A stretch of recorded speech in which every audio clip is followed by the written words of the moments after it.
anak-anak Ibu semuanya, kelas 12 IPS. Jumpa lagi sama Ibu, tentunya masih di pelajaran sejarah, yaitu di mata pelajaran sejarah peminatan. Kamu setelah membuka video ini, kamu sudah tahu apa yang akan kita bahas, yaitu tentang respon internasional terhadap kemerdekaan RI. Respon yang bagaimana sih? Kan kita sudah merdeka. Syarat-syarat sebuah negara itu berdiri, ada warganya, ada daerahnya, ada pemerintahnya, atau dia mendapat pengakuan dari dunia atau internasional. Jadi setelah Indonesia merdeka, kita sudah pelajari di kelas 2, Indonesia itu bukan langsung bebas dari penjajah. Setelah kita mengumandangkan kemerdekaan kita pada 17 Agustus 1945, Indonesia itu adalah di ujung tombak. Kenapa di ujung tombak? Karena banyak negara yang pernah menjajah kita tidak puas dengan kemerdekaan kita. Mereka belum mengakui kemerdekaan kita. Makanya Indonesia setelah mengumandangkan kemerdekaan, Indonesia itu berusaha mencari muka atau mencari panggung di dunia. Supaya apa? Supaya Indonesia mendapat pengakuan, karena syarat berdiri sebuah negara adalah ada pengakuan dari dunia internasional. Jadi kita akan membahas itu di pertemuan ini. Kalau Ibu tanya, setelah kita merdeka, negara mana sih yang pertama mengakui kemerdekaan kita? Ada yang tahu? Oke. Sebenarnya ini udah Ibu singgung pas kita membahas tentang agresi militer Belanda. Ini sudah Ibu singgung, kalau kamu ingat. Sebenarnya semua apa yang Ibu sampaikan hari ini itu sudah kita singgung-singgung, walaupun cuma senggol. Tetapi di pertemuan ini kita akan membahasnya. Oke. Negara yang pertama kali mengakui kemerdekaan kita adalah Mesir. Mesir telah mengakui kemerdekaan kita itu pada tanggal 22 Maret tahun 1946. Ada sekitar dari bulan 8 ke Maret. Hampir sekitar 7 bulan atau 8 bulan. Mesir secara de facto, secara fakta telah mengakui kemerdekaan kita. Dan Mesir juga berusaha meyakinkan Irak atau kerajaan Arab, Suriah atau negara-negara yang mayoritas menganut agama Islam untuk mendukung kemerdekaan kita. Kenapa didukung? Karena kita bersaudara dari segi agama. Pada tanggal 10 Juni tahun 1947, satu tahun kemudian, 1,5 tahun lebih, Mesir secara de jure mengakui kedaulatan Indonesia, atau secara hukum mengakui kedaulatan Indonesia, dan Indonesia membuka kedutaan besar di Kairo. Berarti faktanya, secara fakta kita diakui Mesir pada tanggal 22 Maret tahun 1946, sedangkan secara de jure atau secara hukum kita diakui pada tanggal 10 Juni tahun 1947. Oke, kenapa? Apa sih sebabnya Mesir bisa mau atau bisa atau mempromosikan ke negara liga-liga Arab bahwa Indonesia itu merdeka? Ada beberapa sebab mengapa Mesir mengakui kemerdekaan RI. Yang pertama, kamu lihat di PowerPoint Ibu, itu ada persamaan agama, seperti yang Ibu bilang tadi, persamaan agama. Di Indonesia itu mayoritas itu beragama Islam, hampir 83%. Baru selanjutnya, banyaknya masyarakat Indonesia yang menuntut ilmu di Mesir. Pada saat itu banyak mahasiswa-mahasiswa atau pelajar-pelajar yang belajar di Mesir atau kuliah di Mesir di Universitas Al-Azhar. Oke. Baru selanjutnya, banyaknya masyarakat Indonesia yang bekerja di Mesir. Kalau Ibu singgung kembali, pertama Indonesia itu mendirikan kedutaan besar adalah di Mesir. Karena ada kedutaan besar itu membuat Indonesia mudah mengirimkan tenaga kerja ke Mesir melalui Kedutaan Besar Indonesia di Mesir. Baru selanjutnya, banyaknya masyarakat Indonesia yang naik haji ke Arab atau ke Mekah. Itu yang menyebabkan bahwa orang Mesir mau mengakui Indonesia. Kenapa? Indonesia itu dikenal oleh orang Mesir atau dikenal oleh orang-orang yang mayoritas Islam. Karena sejak masa pendudukan Belanda di Indonesia, orang-orang Belanda menarik simpati orang Indonesia itu dengan menaikkan haji orang-orang Islam Indonesia saat itu. Makanya orang-orang Mesir sudah mengenal orang Indonesia jauh sebelum Indonesia mengumandangkan kemerdekaan. Baru selanjutnya, proses Indonesia mendapat pengakuan kedaulatan dari Mesir. Yang bagian A, kamu lihat peran mahasiswa-mahasiswa Indonesia yang belajar di Mesir, Irak, dan negara lainnya. Peranan mahasiswa ini ditunjukkan dengan menanamkan bibit kemerdekaan lewat media massa. Pada orang-orang mahasiswa atau orang-orang pelajar Indonesia yang tinggal di Mesir, mereka mengumandangkan bibit-bibit rasa nasionalisme supaya orang-orang atau mahasiswa-mahasiswa Indonesia yang berada di negara bagian Arab, Mesir, Irak itu bersatu untuk mendapat perhatian dari negara-negara Islam tersebut supaya kita diakui kemerdekaannya. Baru yang kedua, ada delegasi Indonesia pertama RI di Mesir. Itu didirikan pada 7 April tahun 1946. Itu seperti yang Ibu katakan, pertama Indonesia mendirikan kedutaan besar itu adalah di Mesir. Setelah orang Mesir mengakui kemerdekaan kita secara fakta pada tanggal 22 Maret tahun 1946. Kedutaan besar yang pertama ditempatkan di Indonesia itu adalah si Suwandi namanya.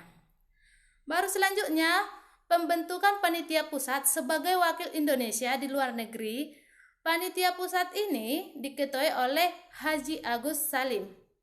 Si Haji Agus Salim ini mempunyai peran atau upaya dalam diplomasi agar kemerdekaan RI diakui. Jadi si Agus Salim ini menempuh beberapa upaya supaya Indonesia diakui kemerdekaannya. Itu yang pertama, dia mulai duduk di rapat-rapat atau di meja-meja besar orang-orang Arab supaya dia sambil mempromosikan Indonesia itu ini loh, Indonesia itu sudah merdeka loh, kami sudah mengumandangkan kemerdekaan itu 17 Agustus tahun 1945. Tetapi kami masih dijajah kembali oleh orang Belanda yang diboncengi oleh Nietzsche. Jadi si Agus Salim ini promosi supaya Indonesia didukung dalam memperoleh kemerdekaannya. Baru kemudian kunjungan yang dilakukan Sultan Syahrir dan Insinyur Soekarno ke Mesir. Kunjungan ini adalah kunjungan kenegaraan di mana Insinyur Soekarno dan Sultan Syahrir ini menawarkan beberapa kerjasama, di mana kerjasama ini nanti akan menguntungkan kita supaya kita mudah mendapatkan pengakuan dari negara-negara Arab atau negara-negara yang di bawah naungan Liga-Liga Arab. Selanjutnya, peranan Mesir dalam mendukung kemerdekaan Indonesia. Peran Mesir dalam mendukung kemerdekaan Republik Indonesia. Yang pertama, peran dari organisasi Al-Ikhwan Al-Muslimun yang dipimpin oleh Sheikh Hasan. Dia ini adalah seorang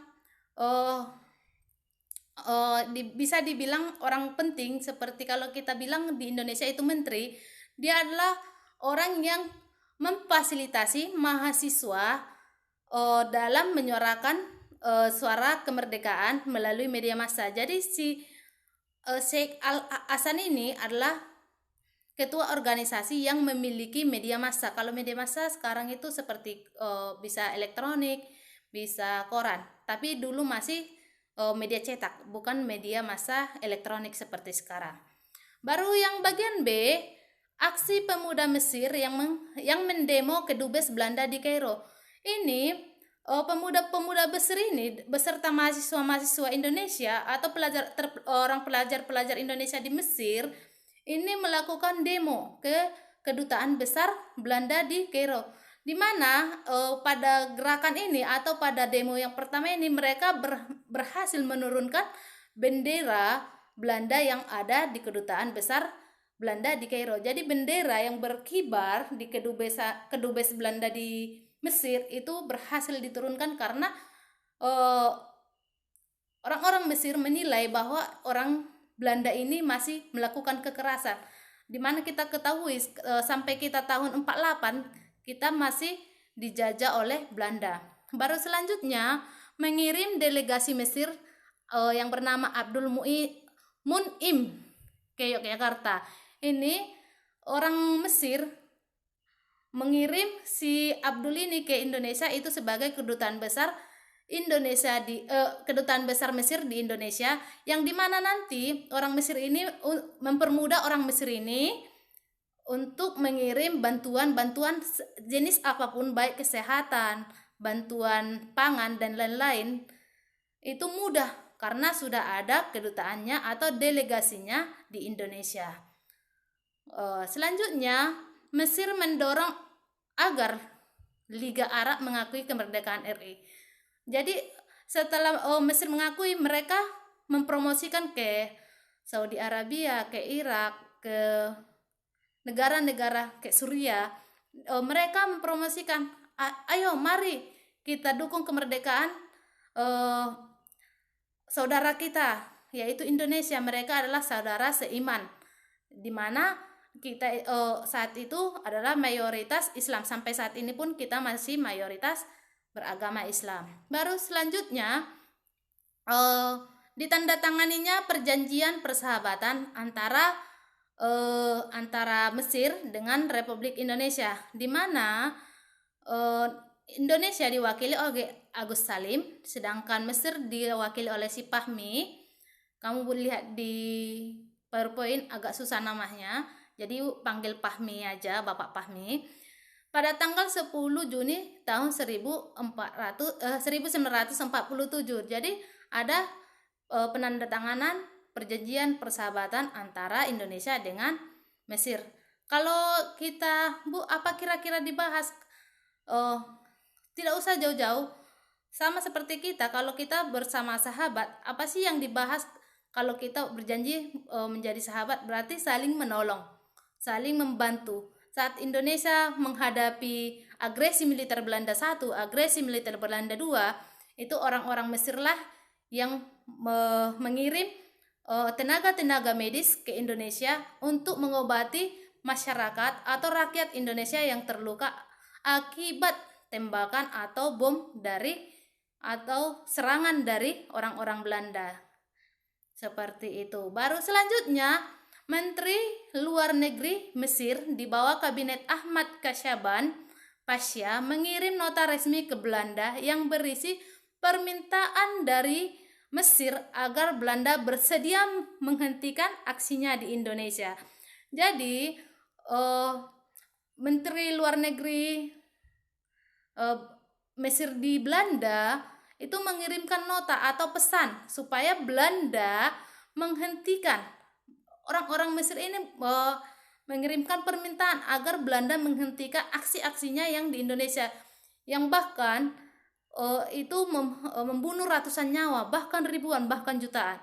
Jadi melihat ini, kalau ada kalian pernah dengar perjanjian negara pasca perang itu, negara-negara yang melakukan kekerasan atau negara penjajah wajib membebaskan negara-negara jajahannya. Sedangkan kita sudah merdeka, kita tetap dijajah oleh Belanda.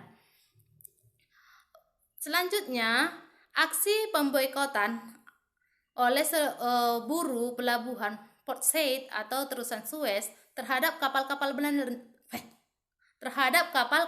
Belanda. Jadi terusan Suez itu adalah sebuah lintasan kapal atau lintasan internasional. Jadi orang-orang atau buru-buru di pelabuhan itu memboikot atau melarang kapal-kapal yang merek Belanda atau yang mengangkut barang-barang melintas menuju Belanda itu dilarang atau ditahan di Mesir. Jadi apapun yang berbau Belanda itu dihalangi melintas dari Mesir. Selanjutnya ada rapat umum oleh organisasi dan partai politik di Mesir. Pada rapat ini dihadiri Presiden Maroko, Tunisia, dan lain-lain. Jadi ada beberapa resolusi atau solusi yang dihasilkan. Kamu lihat ada sekitar 4. Yang pertama itu pemboikotan barang-barang buatan Belanda di seluruh negara Arab. Ini pemboikotan sama seperti kisahnya kita baru-baru ini, paling tahun 2016-2017. Kan kalian pernah mendengar bahwa semua produk-produk Israel mau diboikot dari Indonesia. Sama seperti itu ceritanya pada masa itu. Semua produk-produk Belanda diboikot di negara Arab, atau semua produk yang berbau Belanda dilarang masuk ke negara-negara bagian Arab. Selanjutnya, pemutusan hubungan diplomatik antara negara-negara Arab dan Belanda. Jadi hubungan diplomatik atau hubungan antar negara itu dihentikan atau ditiadakan karena orang-orang Arab ini, orang-orang Belanda ini telah melanggar hukum kemanusiaan, di mana mereka tetap menjajah Indonesia dengan kekerasan, dengan membunuh tanpa memperhitungkan rasa kemanusiaan.